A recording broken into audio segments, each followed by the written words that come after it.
Hello everybody, we're glad to welcome you on the HardReset.Info YouTube channel, and today I would like to demonstrate that you can share screen on Teams. So once at the meeting, tap at these three horizontal dots over here, then share. As you can see over here, you can either share photo, video or screen. In here, decide whether you would like for the audio to be enabled for your screen broadcast. Then tap at the share screen option. Once you're ready to start broadcasting your screen, tap at the start broadcast option over here. As you can see, the 3-second countdown starts, and once it finishes, the screen sharing begins like so.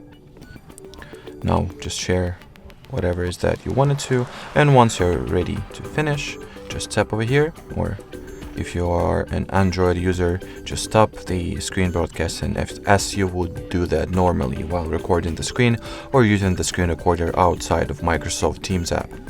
So that's how it is done on an iPhone, and well, that's how it kinda can be done on an Android phone as well. Alrighty, thanks for watching, thanks for your attention, and bye bye.